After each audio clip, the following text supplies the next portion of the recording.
Bakal calon Presiden Ganjar Pranowo bertemu Ketua Umum Partai Kebangkitan Bangsa Muhaimin Iskandar di sebuah kafe di Jakarta Selatan. Keduanya kompak mengenakan kemeja putih.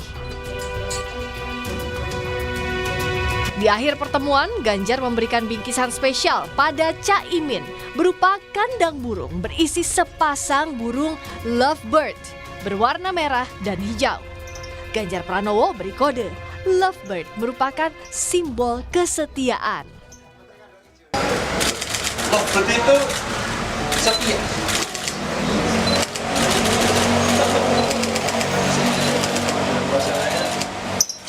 Pasangan. Jadi kalau dia mati bisa mati pasangan. Oh iya? Oh iya. Merah hijau. Tapi kepalanya merah aja. Iya dong. Yang penting kan hijau nih. Kepalanya merah, badannya hijau. Saat ini, Caimin yang memimpin PKB masih jadi bagian Koalisi Kebangkitan Indonesia Raya yang mengusung Prabowo Subianto. Namun di satu sisi, PDI Perjuangan juga beri sinyal menggoda menyebut nama Caimin kemungkinan masuk bursa pendamping Ganjar. Tim Liputan Kompas TV. Kompak gunakan kemeja putih, Ganjar Pranowo dan Muhaimin Iskandar bertemu di salah satu kafe kawasan Jakarta Selatan. Pada akhir pertemuan, Ganjar memberi bingkisan berupa kandang berikut sepasang burung lovebird ke Caimin. Apakah ini sinyal Ganjar mengajak berpasangan Caimin di Pilpres 2024 mendatang? Kami ulas bersama Wakil Sekjen PKB Saiful Huda dan Direktur Eksekutif Parameter Politik Indonesia Adi Prayitno. Mas Adi, Pak Saiful, selamat sore, apa kabar? Sore. Terima kasih semuanya sudah bergabung bersama kami. Pak Ganjar sampai bilang lovebird itu setia. Kalau dia mati, pasangannya bisa ikut mati. Berarti ini kode buat ngajak PKB gabung ke PDI Perjuangan nih untuk mengusung Ganjar Pranowo. Atau jadi pasangannya Pak Ganjar buat Pilpres nanti nih Pak Saiful? Ya, lovebird yang disimbolkan kesetiaan memang jujur harus diakui negara dan bangsa ini terbangun sampai hari ini karena kesetiaan kelompok nasionalisme dan kesetiaan kelompok agama, dalam hal ini NU yang diusung oleh para kiai, para ulama. Jadi memang dua sosok ini, dua kekuatan ini memang saling menopang sejak dari awal. Sejak bangsa ini belum lahir sampai akhirnya lahir, yaitu kelompok nasionalisme dan kelompok agamis. Jadi dua-duanya berkontribusi untuk terus setia dan mencintai negara dan bangsa ini. Dan itu simbolnya memang merah dan hijau. Tapi kalau untuk posisi PKB sekarang, Pak Saiful masih nyaman nggak dengan KKIR? Apalagi kan sudah ada dua partai yang bergabung juga begitu kan? Terutama soal posisi bakal cawapresnya untuk Pak Prabowo Subianto. Masih sih sampai hari ini komunikasi kita, soliditas kita di KKIR dengan ditambah, saya menyebutnya KKIR plus Golkar dan PAN. Karena dua partai yang bergabung terakhir, kita belum ngomong-ngomong serius. Substansi terkait dengan penambahan ini harus seperti apa, belum. Jadi memang kemarin deklarasi itu judulnya KKIR menyambut, menyaksikan deklarasi usungan Golkar dan PAN yang mendeklarasikan mengusung Pak Prabowo. Oke. Baru berhenti di situ memang, jadi masih sangat awal banget. Jadi pada konteks koalisi memang masih belum ada masalah sama sekali, masih ada fase dan tahapan yang masih panjang betul untuk membahas terkait dengan berbagai substansinya. Dan kami tetap solid dengan Gerindra. Saya menyebutnya KKIR plus ya. Oke, Mas Adi, Anda melihat pesan politiknya ini adalah ajakan koalisi atau ada hal lain di sini?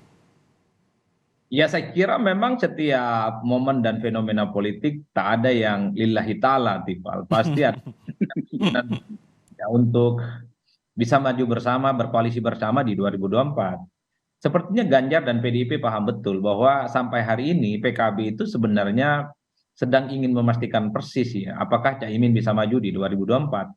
Betul Caimin dan PKB itu berada di KKIR, tapi kan sampai saat ini hilal politiknya soal Gus Muhaimin menjadi pendamping Prabowo itu kan tidak jelas ya, atau belum diumumkan secara terbuka. Inilah yang sepertinya membuat Bang Saiful Huda selalu mengutip judul lagu, Kalau Prabowo 11, maka PKB 12. Kalau Prabowo 11, maka PKB akan lepas. Ini kan intimidasi politik sebenarnya secara terbuka bahwa siapapun yang tertarik untuk bergabung dengan PKB, wajib hukumnya menyertakan Gus Muhaimin sebagai kandidat cawapres. Inilah yang sepertinya membuat kenapa pertemuan dengan Ganjar Pranowo itu terjadi. Tentu ini sebagai kode keras. Kalau di memang tidak jelas, bukan tidak mungkin ke depan misalnya PKB dan Gus Muhaimin akan berlabuh kepada PDIP yang saya kira memang sudah memiliki korespondensi historis yang cukup panjang. Bukan hanya soal kalangan Islam dan nasionalis, bukan hanya soal bagaimana NU dan PNI misalnya sejak zaman Orde Lama memiliki ketertarikan dan chemistry politik yang cukup panjang, tapi rata-rata secara umum sejak 2014, 2019, PKB itu adalah partai politik yang bekerja sama dengan PDIP dan memenangkan 2 kali pilpres. Dan kalau mau jujur sebenarnya, kalau melihat basis konstituen, para elit, para pendukung dari PKB itu kan lebih dekat kepada PDIP dan lebih dekat kepada Ganjar Pranowo ketimbang Prabowo Subianto, dan itu bisa dicek di angka-angka survei. Oleh karena itu, ini adalah kode keras dan kode alam. Ketika pertemuan Ganjar dengan PKB bukan tidak mungkin sebagai sebuah upaya supaya PKB itu memang diajak bersama, bisa maju bersama Ganjar, kira-kira begitu, dan PDIP memenangkan pertarungan di Pilpres yang kesekian kalinya bagi PDIP dan PKB. Oke. Nah, tiga bagi saya, PKB ini kan punya kuncian yang cukup spesial.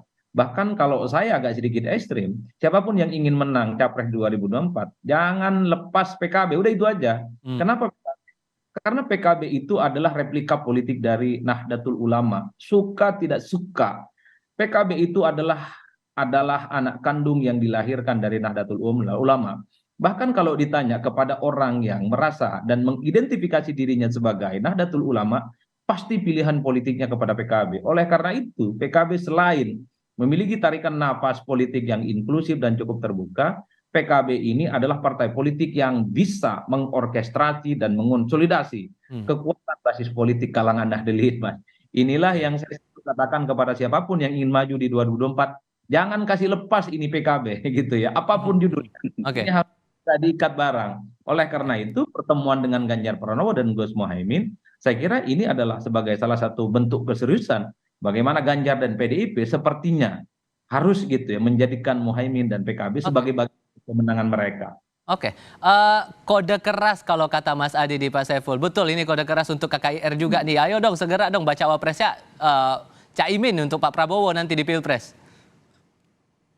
Ya kebetulan agenda ketemu sama Mas Ganjar kan sudah lama, Mas.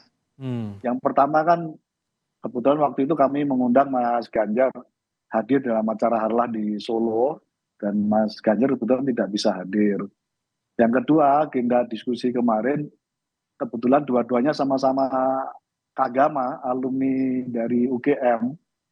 Jadi dua hal itu yang dibahas kemarin dalam pertemuan Mas Ganjar dan Gus Imin. Selebihnya ketawa lepas, diskusi lepas, menyangkut soal perkembangan politik dan seterusnya.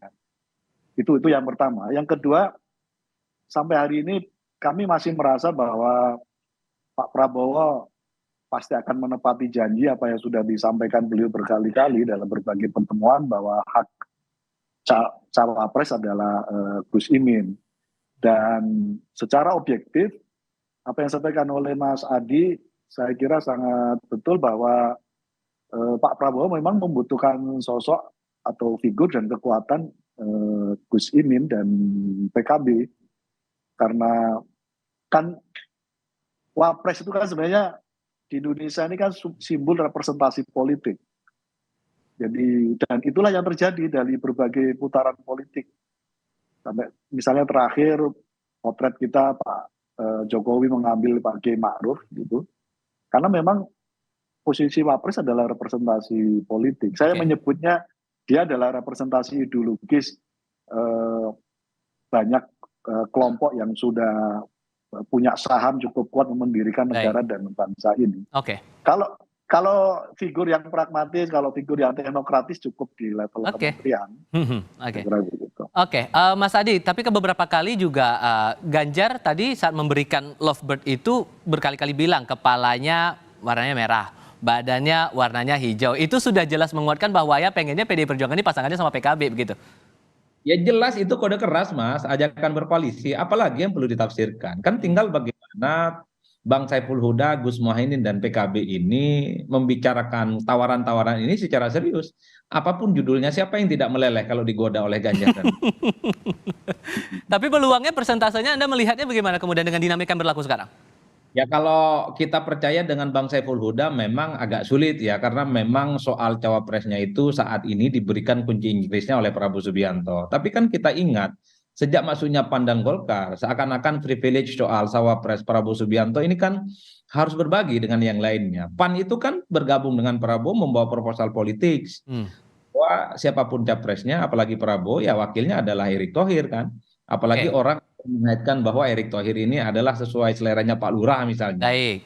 Ini tentu membuat PKB nggak nyaman. Oke. Kemudian membuat Erick Thohir yang diendorse oleh PAN itu jauh lebih penting Baik. ketimbang Muhaimin dan PKB. Inilah yang saya kira membuat kenapa pertemuan itu terjadi. Oke. Ada skenario lain yang kemudian membuat PKB itu harus berpikir secara rasional, terutama untuk mengamankan bagaimana basis konstituen PKB dan yang paling penting adalah mengamankan kepentingan politik Gus Oke. Muhaimin. Oke. Jadi apa yang kemudian menahan PKB agar tetap berada di koalisi KKIR ini, tidak mau beralih ke tempat yang lain atau ke koalisi yang lain begitu, Pak Saiful? Singkat saja. Ya karena kalau Pak Prabowo memilih figur yang lain, saya kira Pak Prabowo akan mengulangi reuni 2014-2019 Oke. dan risikonya adalah kekalahan. Oke. Pak Prabowo butuh figur yang pendampingnya sosok yang ideologis dan kekuatan yang ideologis. Baik. Dan Oke. itu Gus Imin dan PKB. Baik, terima kasih banyak Pak Saiful Huda, terima kasih Mas Adi Praetno sudah berdiskusi bersama kami hari ini. Sehat selalu semuanya, selamat sore. Terima kasih.